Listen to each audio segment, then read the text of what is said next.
그들이 예루살렘에 가까이 가서 감난산 벳바게에 이르렀을 때에 예수께서 두 제자를 보내시며 이르시되 너희는 맞은편 마을로 가라. 그리하면 곧 매인 나귀와 나귀 새끼가 함께 있는 것을 보리니 풀어 내게로 끌고 오라.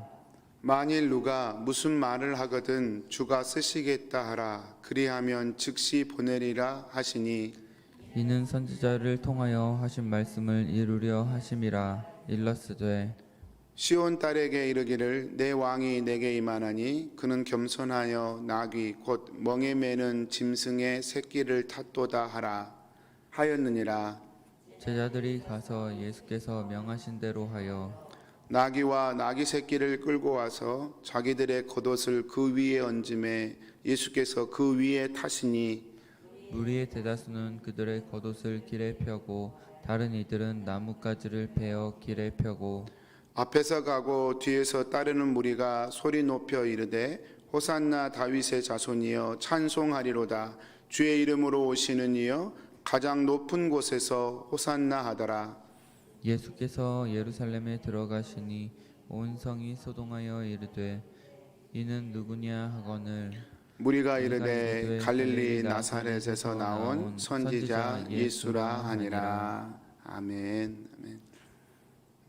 이제 마태복음에서 이제 예수님께서 이제 십자가를 향하여 마지막 일주일을 살아가시는 모습입니다. 그래서 그 두 번째 일로 예루살렘에 들어가시는 입성하시는 그런 모습이 오늘 나와 있습니다.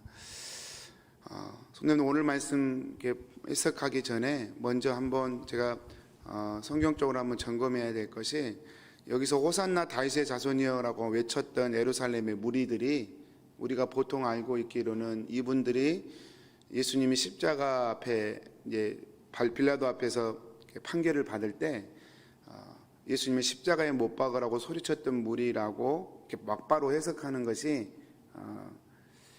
어쩌면 그게 상식이 되어버렸습니다. 그런데 제가 이제 다시 책을 보고 또 성경을 보면서 그런 증거는 없다.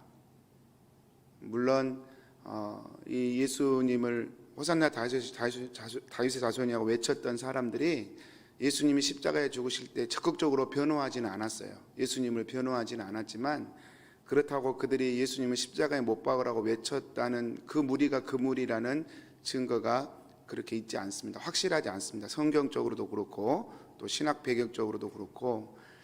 그래서 그렇게 막바로 이렇게 바꾸는 것은 해석상에 좀 무리가 있다. 이제 이렇게 먼저 짚고 넘어갑니다. 왜 이런 해석이 제겐 중요했냐면 여러분 우리가 예수님을 찾을 때 처음부터 십자가의 은혜를 다 알고 쫓는 사람이 없어요. 예수님의 제자들도 그랬잖아요. 예수님의 제자들도 십자가를 몰라요. 그냥 예수님이 지금 죽으러 가시는데도 누가 오른편이냐 왼편이냐 지금 그거 얘기하고 있거든요. 그러니까 몰랐습니다. 근데 예수님은 그것을 이렇게 막 나무라거나 탓하지 않으셨습니다. 왜냐하면 때가 되면 다 알 것이니까. 때가 되면 다 알고 십자가의 은혜 가운데 굳건하게 설 것이기 때문에 예수님이 그것 때문에 그렇게 애달아하지는 않으셨던 것 같아요. 성경에 보면. 그래서 여러분 처음에는 그냥 예수님이 내 삶에 필요해서 우리는 예수님을 쫓는 것이고 그것이 곧 예수님을 부인하는 자리로 다 이어진다고 해석하는 것은 굉장히 무리 있는 해석이고요. 그래서 이분들이 사도행전으로 건너가 보면 오히려 합리적인 해석이 사도행전으로 건너가 보면 베드로가 설교를 합니다. 한번 첫 번째 설교했을 때는 사람들이 그 소리를 설교로 듣고 다 회개하고 돌아옵니다. 3,000명이 돌아오고 4,000명이 돌아오고 그래요. 근데 또 어떨 때 설교를 하면 이를 바득바득 갈고 죽여버리려고 그래요. 베드로를. 똑같은 유대인들인데 반응이 그래요. 그래서 두 가지로 생각해 볼 수 있습니다. 이렇게 예수님을 좋아했지만 그렇다고 예수님이 십자가에 죽으실 때 막 적극적으로 예수님을 변호하지는 못해요. 그러나 예수님이 죽으신 걸 뻔히 멀리서 보면서 가슴 아파했던 사람들, 복음을 듣고 회개하고 돌아온 사람이라고 얘기할 수 있고요. 또 예수님을 죽이라고 외쳤던 사람들은 사실 그 성경에 분명히 기록되어 있거든요. 대제사장들과 바리새인들의 충동질을 받았어요. 그들이 뒤에서 충동했어요. 바라바를 놓아주랴 예수를 놓아주랴 그랬을 때 바라바를 놓아주라고 충동을 받았습니다. 그래서 외쳤던 거거든요. 그래서 그 무리들은 사도행전에 보면 복음을 듣고도 이를 바득바득 갈고 어떻게 죽여버릴까. 왜냐하면 그들은 대제사장들과 제사장들과 세력과 연결되어 있는 사람들이기 때문에 종교 기득권자들이었죠. 계속해서 예수가 기득권을 공격했는데 이제 예수님이 죽은 이후에 또 예수님의 제자들이 또 기득권을 공격하는 형태로 나타나기 때문에 그렇게 반응할 수 있었을 것이라고 추측해 보는 것이 합리적인 것이다 라고 하는 생각이 듭니다. 그러므로 성도님들, 우리가 신앙생활을 하는 여정 가운데 누구나 다 스테이지가 다릅니다. 다만 제가 염려하고 걱정하고 또 성경이 우리에게 경고하는 것은 예수 믿은 지 10년이 되고 20년이 됐는데 여전히 십자가에 관심이 없다. 이건 참 문제라는 것이죠. 여전히 십자가에 관심 없고 내 소원 성취 잘 되고 부귀영화를 누리는 것에만 관심이 있다. 그게 신앙의 이유다라고 한다면 그건 정말 심각하게 한번 생각해 봐야 된다는 것이죠. 그렇죠? 그러나 처음 우리가 신앙을 배울 때에 아플 때 기도하고 힘들 때 기도하고 하나님께 도움의 손길을 요청하고 그거 응답받아서 기뻐하고 이건 매우 자연스러운 일이고 매우 기쁜 일이고 합당한 일이다. 뭐 이런 생각들을 제가 한번 해볼 수 있을 것 같습니다. 한번 오늘 말씀 볼 때마다 제가 떠올라요. 그래서 오늘 말씀을 새로운 신학을 공부하신 분들이 한국 교회가 잘못 적용한 10가지 말씀 중에 대표적인 것이 오늘 말씀이에요. 외쳤던 자들이 예수를 십자가로 못 박아 외쳤다 이렇게 바로 치환시켜 버리니까 여러 가지 생각의 혼란들이 생기는 것입니다. 그러면 뭐 기도도 하지 말란 말이냐, 내 소원 하나님께로 아뢰면 안 된다는 얘기냐. 그래서 한국 교단의 극단적인 교단들은 십자가 외에는 아무것도 구하지 말아라. 기도도 뭐 소원도 기도하지 말고 이 세상에서 잘 되는 것도 구하지 말고 이 세상은 다 망할 세상이니까 세상에서 신경도 쓰지 말아라. 이렇게 가르치는 교단이 있는데 바른 성경적 가르침은 아니라고 생각합니다. 우리가 예수님 잘 믿고 또 이 땅에서도 하나님의 나라를 이루기 위해서 정말 십자가 붙들고 겸손하게 성실하게 살아내는 것이 그것이 하나님의 뜻이고 또 하나님이 높여주시면 높아진 곳에서 겸손하게 또 섬기면 또 그것이 또한 하나님의 영광이 된다는 것도 제가 늘 기억했으면 좋겠습니다. 오늘 주로 살펴보고 싶은 부분은 예수님께서 우리 여러분 다 아시겠지만 오늘 제자 2명을 보내는데 나귀를 가져오라고 그랬는데 오늘 말씀에 보면 나귀와 나귀 새끼가 함께 있다라고 하는 것입니다. 나귀와 나귀 새끼가 함께 있어요. 우리가 보통 나귀 새끼만 탔다고 얼른 생각하는데요. 오늘 말씀 가만히 보면 나귀와 나귀 새끼가 함께 있었고 또 예수님이 나귀 새끼를 타고 갈 때도 그 옆에 나귀가 있었던 것을 저희가 볼 수 있어요. 그렇죠? 오늘 말씀 7절에 보면 나귀와 나귀 새끼를 끌고 와서 자기들의 겉옷을 그 위에 얹음에 예수께서 그 위에 타시니 그랬어요. 예수님은 분명히 나귀에 안 타시고 나귀 새끼 위에 타셨거든요. 그러니까 나귀는 옆에 그냥 가는 거예요. 나귀는 그냥 옆에 가는 거예요. 여러분 모양이 좀 우스꽝스럽죠. 나귀는 원래 큰 동물이 아니잖아요. 당나귀. 근데 나귀 어미가 어쨌든 나귀 어미가 먼저 가고 옆에 가고 나귀 새끼가 그 옆에 따라가는데 예수님은 나귀 어미 나귀에 타지 않고 나귀 새끼 위에 지금 예수님이 타고 가시는 그런 모습이에요. 다소 우스꽝스러운 모습입니다. 사실 그 모습을 봤다면 다소 좀 우스꽝스러운 모습이겠다는 생각이 들어요. 그래도 나귀가 작은데 나귀 내비두고 나귀 새끼를 탔으니까요. 근데 예수님이 왜 이렇게 하셨는가? 그 이유가 5절에 나와 있죠. 겸손함을 나타내기 위해서 그렇습니다. 우리의 죄를 위하여 대속물로 죽기 위해 지금 예루살렘으로 오르시는 우리의 대속자로 죽으시기 위해 오르시는 예수님을 나타내기 위해서 겸손함을 나타내기 위해서 지금 이 나귀 새끼를 타고 이렇게 입성을 하시는 것이죠. 아까 말씀드렸지만 무리들은 지금 그 예수님의 속 깊은 마음을 몰라요. 뜻을 아직은 모릅니다. 그렇지만 그들은 이 겸손하게 예루살렘 성을 오르시는 예수님을 보면서 이분이 다윗의 자손이다, 메시아다 라고 하는 외침을 했습니다. 그것 또한 하나님의 은혜죠. 다른 사람들은 그걸 못 알아봅니다. 근데 이분들은 다윗의 자손이요 하고 이렇게 믿음으로 외치고 예수님을 찬양하고 있습니다. 귀한 일입니다. 성도님들, 그런데 왜 나귀와 나귀 새끼를 이렇게 끌고 가게 했을까? 이 말씀이 오늘 5절 말씀에 보면 이게 구약의 말씀, 선지자를 통하여 하신 말씀을 이루려 하심이라 그렇게 기록되고 있어요. 이 말씀은 스가랴서에 기록된 말씀입니다. 제가 이 말씀 묵상하면서 한번 생각해 봤어요. 어떻게 갑자기 나귀와 나귀 새끼가 있었을까? 성도님들, 예수님이 어떻게 그걸 알았을까? 그리고 이 주인은 어떻게 이걸 준비했을까? 한번 생각해 보면 참 기가 막힌 일이에요. 그냥 예수님이 사전에 이 제자들 몰래 깜짝 이벤트를 하셨다고 했으면 좀 뭐 문제가 해결되겠지만 예수님이 그러신 분은 아닌 것 같고요. 예수님이 그저 하나님의 그 신적인 능력으로 지금 나귀 새끼가 있다는 것을 알고 계셨고 제자들을 보내서 지금 그 나귀 새끼를 가져오게 하신 거거든요. 그러면 이 나귀 주인은 어떻게 이 나귀와 나귀 새끼를 준비했을까?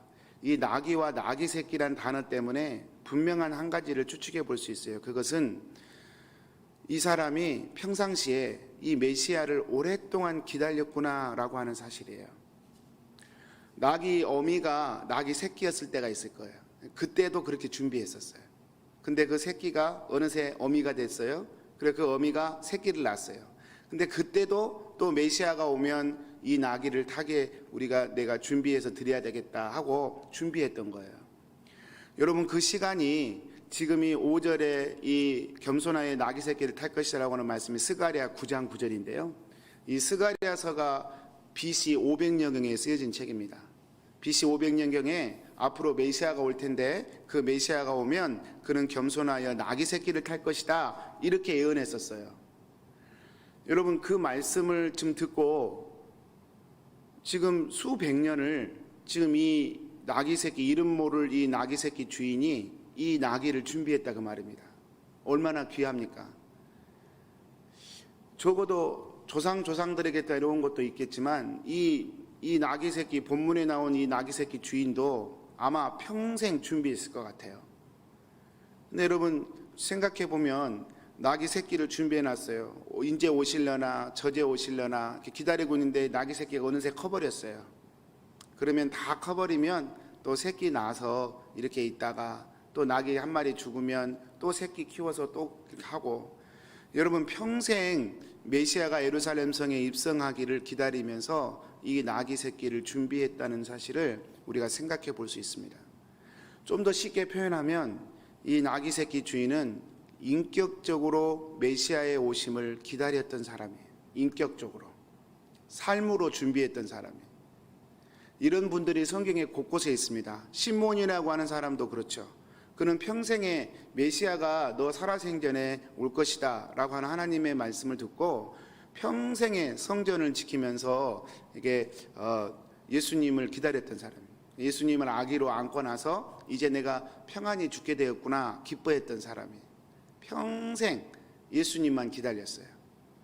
안나라는 과부도 그랬죠.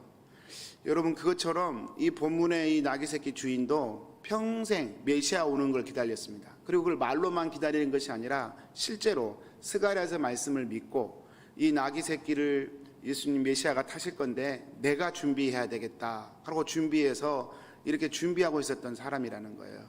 사랑하는 성도님들, 저와 여러분이 예수를 믿는다는 건 결국 이 인격적인 믿음의 삶이 된다는 것을 의미한 것 같습니다. 우리가 무슨 거대하게 화려하게 뭔 이벤트를 하거나 퍼포먼스를 하는 필요도 없고 그냥 삶 가운데 예수님을 믿는 것이죠.